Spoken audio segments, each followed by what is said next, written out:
Market Pace stamped his ticket into the Meadowlands Pace final by winning his elimination. Let's go back a couple of weeks where a handful of horses used that start at the Meadowlands to prep for the elimination. I thought that was a right step in the right direction. Yeah, it definitely was a step in the right direction.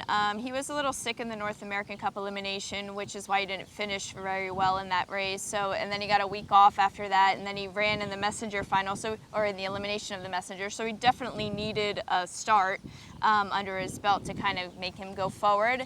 And I think it was good for him to get a good trip around the Meadowlands too, because he hadn't raced there yet this year, and we were able to make some fine adjustments that I think really paid off in the elimination of the Meadowlands Pace. Let's talk about him coming into his 3-year-old year. I feel like he kind of flew under the radar a little bit. He won the matron at Dover, and he had another start after that, but he's been a solid horse for you. Yeah, you know, he raced a lot in the Pennsylvania Sire Stakes circuit last year, and he did really well there. Unfortunately, he was scratch sick from the final, so he missed that big payday, but he is a nice horse. You know, he's got some tactical good speed when he wants to behave. That's just, mainly the issue, but if he gets through the first turn, it's never an issue. And I really don't see that being an issue going forward, because I think we've made the changes that we needed to make to kind of stop that from happening. Speaking of tactical speed, he left pretty good out of the gate in his elimination. I think he took a bit of people by surprise, maybe. He flew under the radar, outside post. Give us your thoughts on his elimination.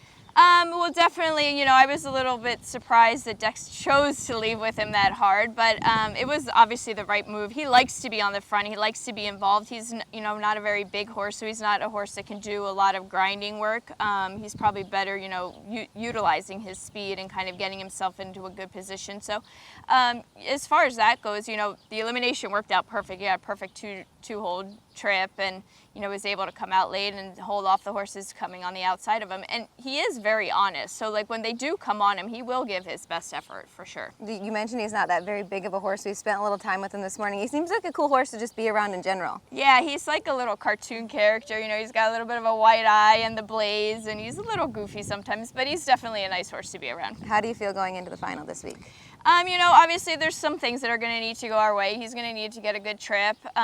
Beach Glass obviously looks like the favorite. He's probably 14 times bigger than Market Pace too. So, but even Nighthawk raced really good in his elimination, finishing second to Market Pace, and all those horses drew well. It's going to be an interesting race. I think it's going to be a very tactical race, and races like the Meadowlands Pace and all these kind of big races, they never turn out like you expect them to turn out. So I think that, just getting a good position, he could be right there. And I do think that with this race, he's got a little bit more confidence, and he'll step forward from it too. Good luck. Thank you.